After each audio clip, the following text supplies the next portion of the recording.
আমার স্ত্রী আসছে, তাকে কত যে নির্যাতন, মানে কিভাবে তার উপর যে মানসিক পেশা, সে থেকে আজকে বন্ধু সে তার অসুস্থ হয়ে গেছে। সে আজকে আমি 2016 সালে গুম হয়েছি, সে আজকে এতদিন বলতো সে শারীরিকভাবে অসুস্থ। তাকে বিভিন্ন ধরনের প্রবণ, খারাপ, ভালো এবং তাকে সরানোর জন্য ওই টাইমে 8 থেকে 10টা মামলা করছে। একটা ঘন্টা বাসায় থাকতে পারে নাই।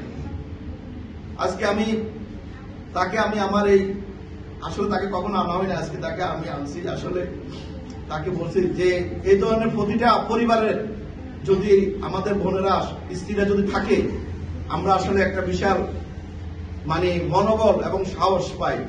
আমরা তখন অন্ধকার জগতে ছিলাম, আমরা তো বলতে পারবো না ওখানে আমাদের কি অবস্থা। আজকে মায়ের রমজান, আমাদের যে ভাই বোনেরা যারা আসছে, আমি আসলে ওরা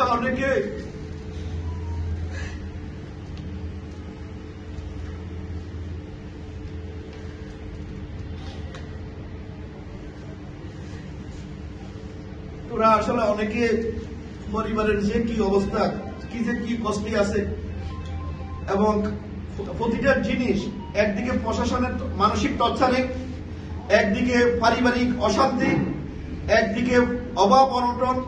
মনে হয়েছে তারা নিজের জীবন নিজে দিতে চায়।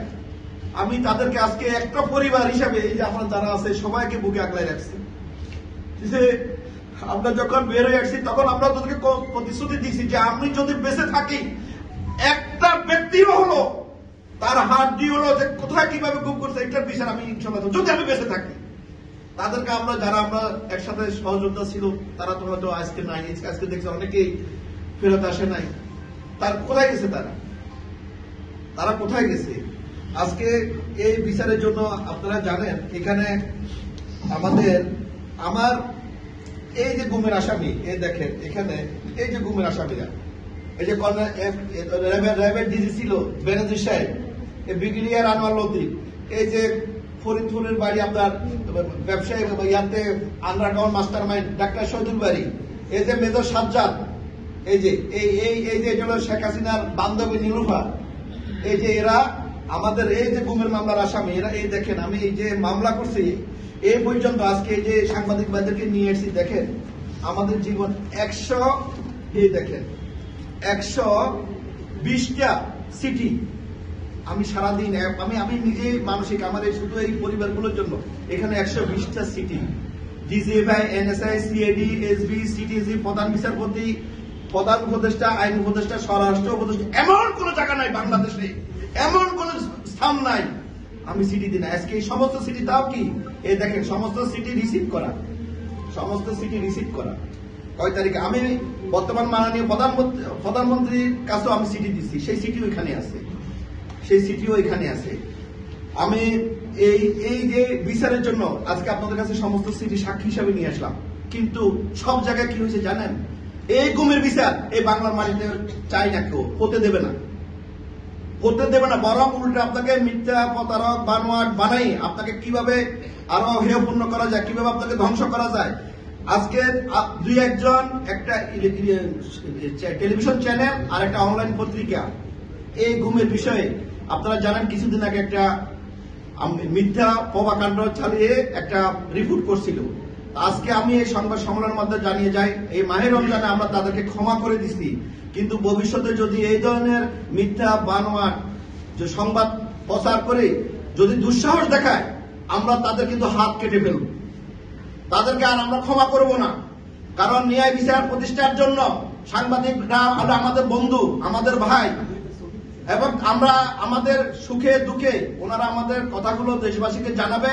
তারা নীতি নৈতিকতা আদর্শের ভিতর থাকবে এবং এই ধরনের অসহায় ভিকটিম পরিবারগুলোর পাশে থাকবে। এটাই আমরা সাংবাদিক বাইরে থেকে এটাই আশা করি।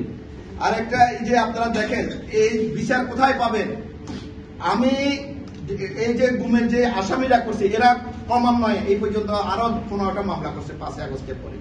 এই মামলায় 252 একটা মামলা করে সিবিআই তদন্তে দিছে।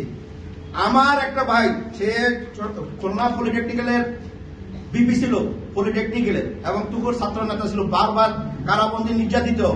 সে আজকে 26 বছর দুবাইতে থাকেন। তার বিরুদ্ধে চার্জশিট দিছে, পিবিআই চার্জশিট দিছে এবং তাকে সামনের মাসে 30 তারিখে কোর্টে হাজির হতে বলছে। সে তো দুবাইতে আজকে 26 বছর, তাহলে 30 তারিখে কোর্ট যদি তাকে সমন দিছে, যদি না আসে ওয়ারেন্ট দিবে, তো সে তো এখনো দুবাই। তা আমার একটা প্রশ্ন, তাহলে সে একটা লোক যদি 25-26 বছর দুবাই দেশের বাইরে থাকে, রেভিডেন্ট যোদ্ধা, তাকে কিভাবে মামলার আসামি করে? এবং সে মামলা সে রিপোর্ট দিয়ে থাকে। এবং আরেকটা আমার ভাতিজা আজকে 14 বছর দেশের বাইরে, তাকেও সে মামলার আসামি করছে। এবং আরেকটা ভাই সে চিটাং থাকে, চট্টগ্রামে, তাকেও এখানে মামলার আসামি করছে। কারা? এই গুমের আসামিরা। এই গুমের যারা আসামি, এরা কিন্তু মামলার এজাহারভুক্ত আসামি। এদের বিরুদ্ধে থানায় মামলা হয়েছে, এরা এখনো দিব্যি মনে ঘুরে বেড়াচ্ছে। এবং আরো দুঃখজনক হলো, আপনার এই গুমের মামলার আসামি ডাক্তার শহীদুল বাড়ি, সিটি হসপিটাল ব্যবস্থাপনা পরিচালক লালমাটিয়া, মেজর সাজ্জাদ, তারা ওপেন ঘুরে বেড়াচ্ছে। প্রশাসনকে জিজ্ঞাসা করলাম, এদেরকে গ্রেফতার করা হচ্ছে না কেন?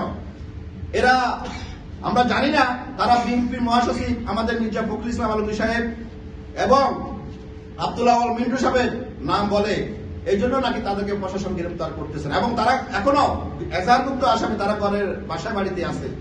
তা আমি বলবো যে সুষ্ঠু নিরপেক্ষ তদন্তের মাধ্যমে তাদেরকে আইনের আওতায় এনে অবশ্যই তাদের শাস্তি দাবি করতেছি। আর আরেকজন যে